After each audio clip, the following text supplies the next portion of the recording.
Today, we're going to present the Rotifers. So first, what is Rotifers? Rotifers are the microscopic, multicellular, mostly aquatic organisms that are currently in taxonomic revision.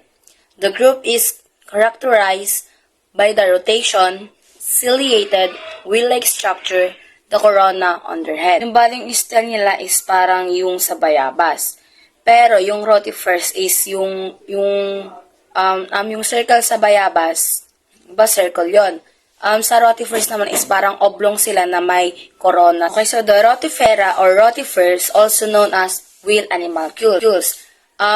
So kaya sila tinawag na wheel animalcules because their coronas look like turning wheels. So kaya sila tinawag na wheel animalcule. Okay, so dumako naman tayo sa parts ng rotifers. First is yung mouth. Mouth is dyan sila nakain. Next is yung cilia. They use their cilia for feeding and movement. And then sa corona naman, rotifers obtain food that is directly towards the mouth by the current created from the movement of the crown. So ayun yung parang use ng crown sa rotifers.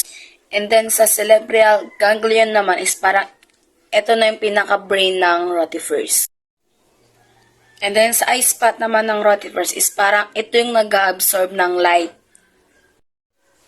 Okay, so the primary function of the mastax is to grind food particles. And then sa trophy naman, it is a pharyngeal apparatus of rotifers. And its morphology can provide important information related to the feeding strategies and habitat preferences. Esophagus naman, which opens into a stomach where most of the digestion and absorption occurs. Sa ovary naman, from the word ovary, it supplies the egg with a yolk.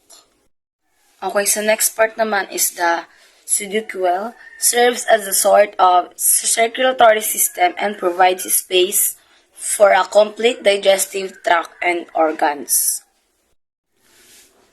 So sa anus naman, dito nagre-release yung rotifers ng mga dirt nila sa anus. So sa foot naman tayo. The rotifers may attach itself to objects in the water and see food and eats leisure. So parang didikit siya dun sa isang bagay, then tsaka siya mag-i-eat. Next is the pedal gland. These glands secrete and sticky cement for temporarily attaching the rotifers to the substrate. The excretory duct naman. The function for this is to excretion and osmoregulation in all rotifers. Okay, so sa stomach naman, sa stomach is ang bali dito muna dadaan yung pagkain bago pupunta dun sa intestine, then paano sa anus naman is dito muna nag-start yung pagkain punta sa stomach, sa intestine, then sa anus na. So bali yung pinaka-source nila is yung sa digestive glands. Okay, so next is phylum Rotifera. So, Rotifera has 2,000 species throughout the world. Okay, so it is freshwater in habitats or marine, and also it's terrestrial. Okay, so also rotifers are epizoic. So kapag epizoic is pwede silang nag-attach sa ibang animals na nasa water. Next, benthic, swim or creep vegetation. Some rotifers have beautiful colors and some rotifers are most transparent. Then, morphology is very diverse, but their body is cylindrical or spherical. Yun nga, yung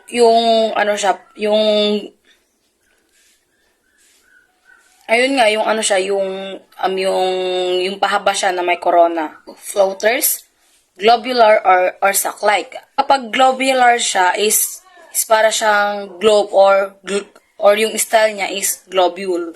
Reapers and swimmers. Elongated and worm-like. So, para silang yung bulate kapag nag-swim sila sa water. Then, sessile or vase-like. So, para silang vase na, na may crown. Next is the variety of forms in rotifers.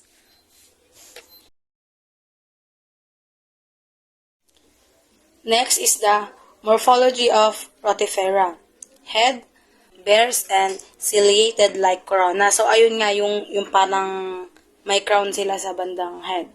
Then, the locomotion in feeding. The cilia, it creates currents of water towards to the mouth. Trunk contains visceral organs. Foot, it's segmented when present, used by both sessile and creeping forms. Okay, next, taxonomic classification of rotifers.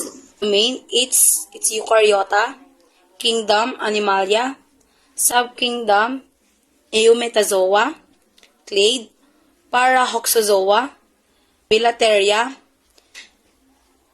Leprozoa, and then sa unranked naman, Protostomia, Spilarea, clade. Clade is Rotifera. Phylum is Rotifera. Life cycle of rotifers and reproduction of rotifers. Asexual cycle, amitic. Sexual cycle, fertilized mictic to male, unfertilized mictic. Rotifer reproduction, mictic. Females develop, produce haploid eggs via meiosis. Unfertilized eggs develop into males. Mate with mictic females produce thick-walled wrestling. Mictic females is reproduced parthenogenically or bisexual, while unfertilized egg is not made fertile or not fertilized. Who discovered the rotifers? Rotifers were first discovered in the 60s by Anthony van Leeuwenhoek, one of the first microscopists to study and describe microscopic organisms. What is the main function of rotifers? Rotifers are an important part of the freshwater zooplankton, being a major food source and with many species also contributing to the decomposition of soil organic matter. Interesting facts about rotifers. Most rotifers are female, so it may result in asexual reproduction. Male rotifers do not eat. Importance of rotifers. Rotifers are an important component of plankton in aquatic environments and a link of energy flows. Rotifers play a crucial role in aquatic ecosystem as they contribute to nutrient cycling by consuming bacteria and microalgae, helping maintain water quality. Additionally, they serve as a food source for many aquatic organisms, forming a link in the food web. Phylum Rotifera is divided into three classes: Sisonidae, Monogononta, Duloidea. Sisonidae is a family of rotifers found on the gills of Nibalia. Nibalia is parang hipon, ganun. A marine crustacean means are diverse arthropods including crabs, lobster, and shrimp. Adapted to aquatic environment, their skeleton provides protection and they play crucial role in the marine ecosystem. Males and females are similar with pair gonads. Kakaiba sa mga rotifer ang mga lalaki at babae. They have a large and elongated body with reduced corona. Sisonidae are the only rotifers whose reproduction is strictly bisexual. They also possess the unusual feature of having well-developed males. Ang Sisonidae ay ang tanging rotifers na ang pagpaparami ay mahigpit. Nagtataglay din sila ng hindi pangkaraniwang katangian ng mga pagkakaroon ng lalaking mahusay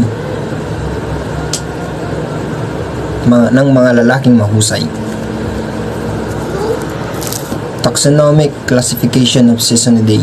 Domain, Eukaryota. Kingdom, Animalia. Phylum, Rotifera. Class, Sisonidae. Order, Sisonida. Family, Sisonidae.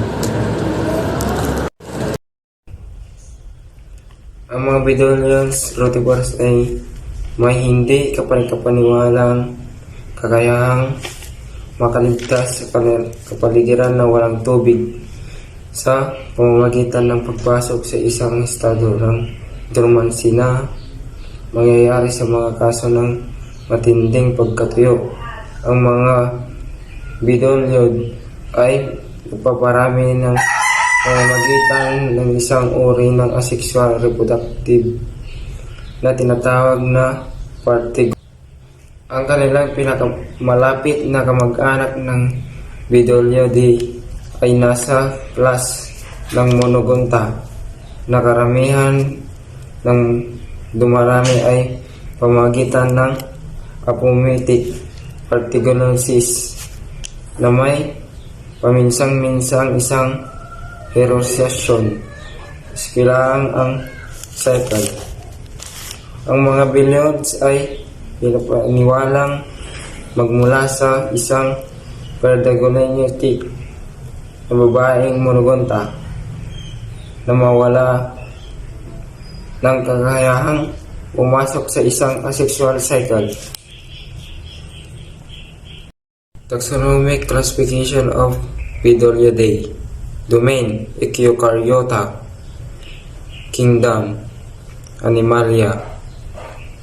Phylum, Rotifera. Superclass, Eukaryoteria.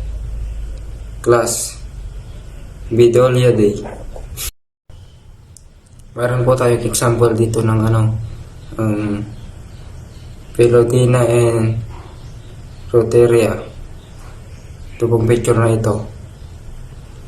Monogononta. It's a class of rotifers found mostly in freshwater but also soil and marine.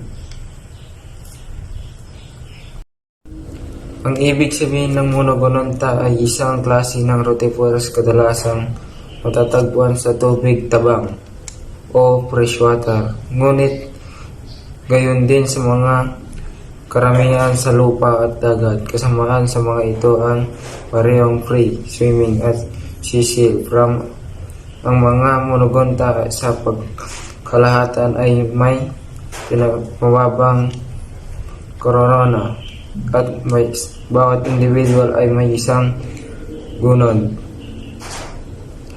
na binibigay ng pangalan sa grupo. Ang mga lalaki ay karaniwang mas maliliit kaysa sa mga babae at ginagawa lamang sa isang partikular na panahonan ng taon, kung hindi man ay pagpaparami ang mga babae sa pamamagitan ng parthenogenesis.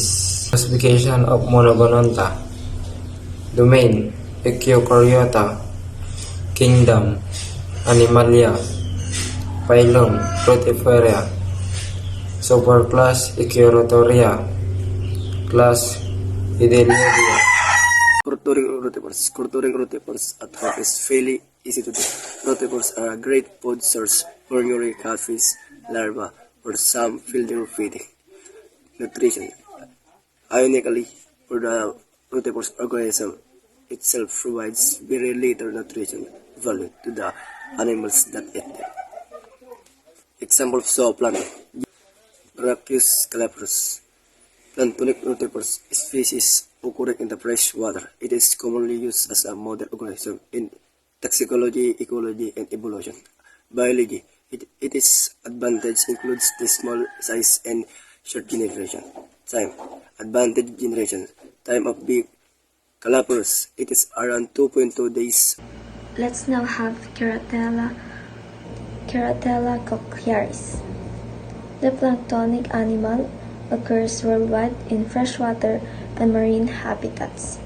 Has an oval lorica, a shell-like protective outer cuticle. The genus was described in 1822 by Jean-Baptiste Bory de Saint Vincent. Keratella cochlearis are a tiny but amazing animal. Keratella cochlearis is a type of plankton, which means it is a very small animal that lives in water and drifts with the currents.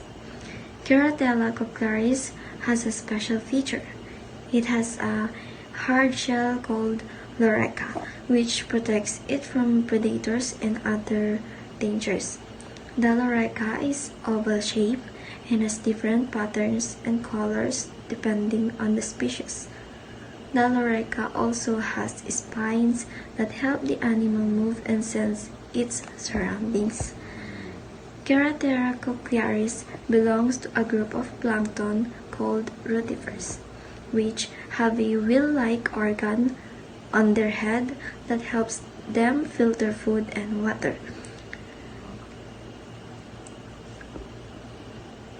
Rotifers are very old animals, and some of them were first described by a scientist named Jean-Baptiste Bory de Saint Vincent in 1822. Keratella cochlearis is a fascinating animal that can be found all over the world in both freshwater and saltwater habitats. It is one of the many wonders of nature that we can learn from and appreciate. And the Brachionus angularis, a genus of planktonic rotifers occurring in freshwater, alkaline and brackish water, have two small anteromedian and anterolateral spines, absent or highly reduced, considered detrivore animals which feeds on dead organic material, especially plant detritus or detritus. Brachionus angularis are a microscopic marvel.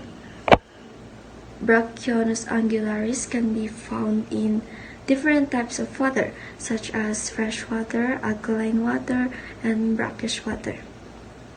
Brachionus angularis has a hard shell called lorica, which protects it from predators and other threats. The lorica has two small spines on the front, which help the animal move and sense its environment. The lorica also has different colors and patterns depending on the species. Brachionus angularis is a detritivore, which means it feeds on dead organic material, especially plant debris. This way, it helps recycle nutrients and keep the water clean. Brachionus angularis is a wonderful example of the diversity and complexity of life on Earth, even at the microscopic level. And the Keratella tropica. It's first described by Epstein in 1907 in western Siberia, have asexual reproduction. Epstein was the first to write about it in a book in 1907. He found it in a place called Western Siberia, which is very cold and far away. Keratella tropica has a special way of making more of itself.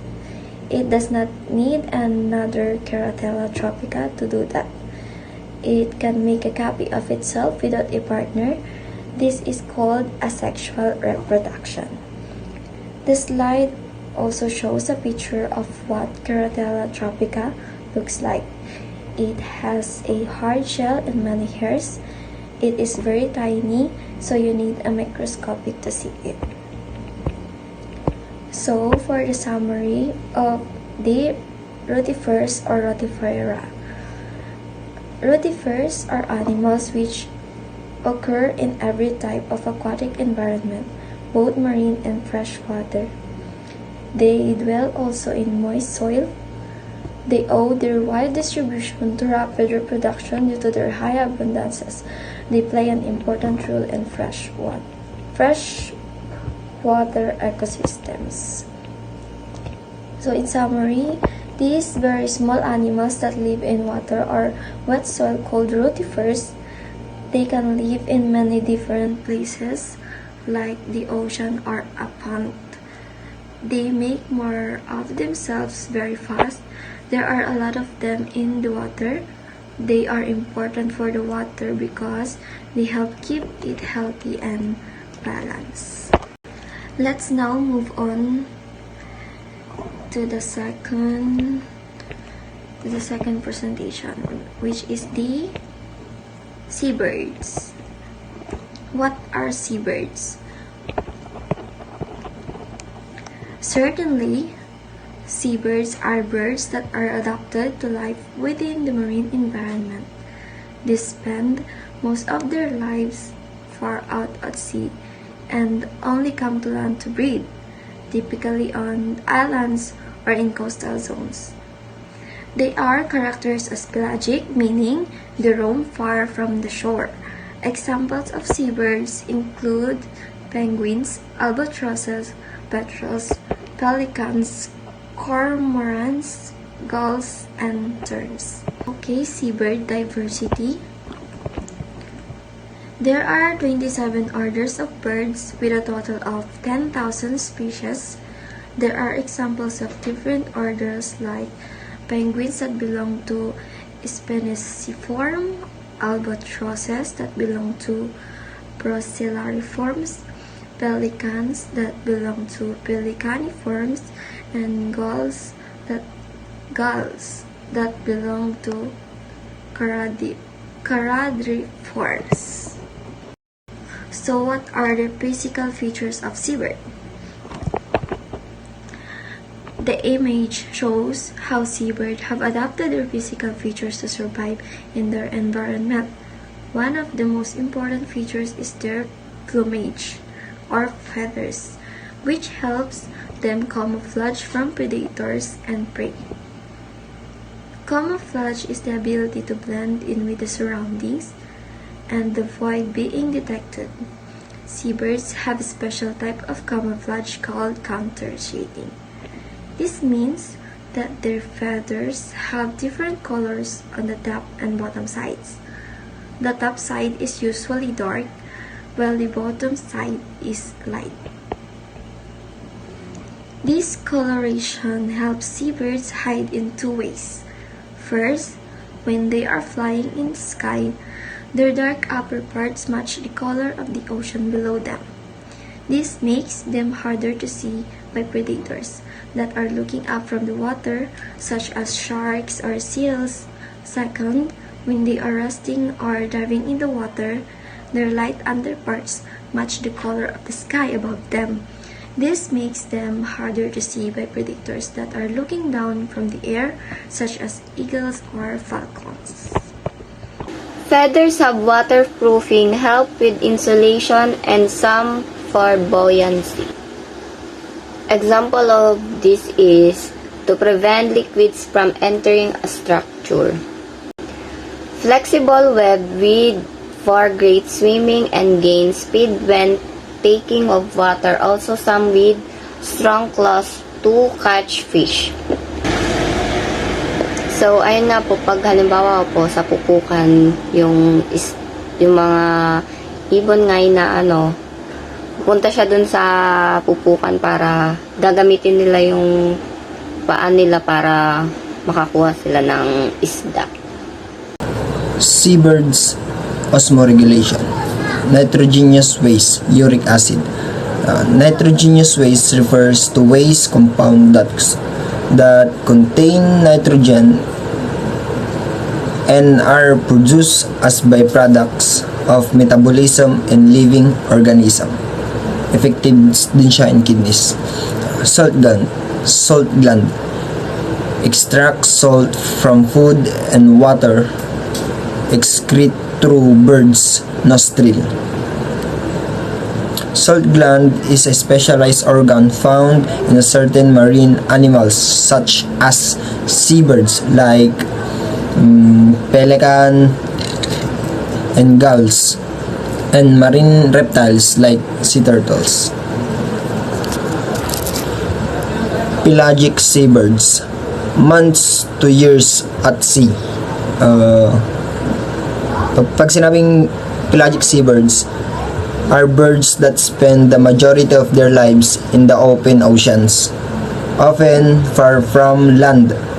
Some common example of pelagic seabirds includes albatross, petrels, shearswater, and squash. Feeding. Fish, crustaceans, and squids. Easy meals by following fishing boats and picking at dams.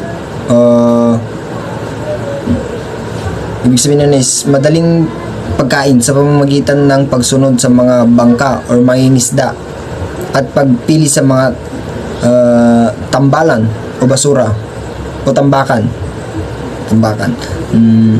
Parang is kumakain sila, ay mas napapadali yung pagkain nila kung doon sila pupunta sa pinagtatapunan ng mga mangingisda, pinagtatapunan ng mga isda ng mga mangingisda. Wing shape. Longer tapered wings are from soaring with little efforts for hours. Ang mas mahabang patulis na mga pakpak ay para sa pag-iingat na may konting pagsisikap sa loob ng maraming oras para shorter, better control to fly right by surface of water. Different birds can easily recognize by soaring. Yung ibang ibon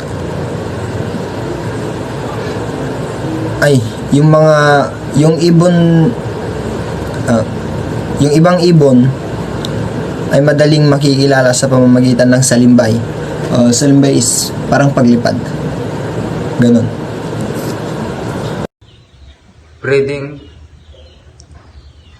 colony nurtures mature young for longer than typical land birds. Most have one bird of one egg a year. Lifespan 20 to 40 years. Seabird conservation, loss of nesting habitat, increased disturbance, invasive species, nest predation, oil spill, interaction with fishing gears, long lines, gill nets, plastic pollution in oceans.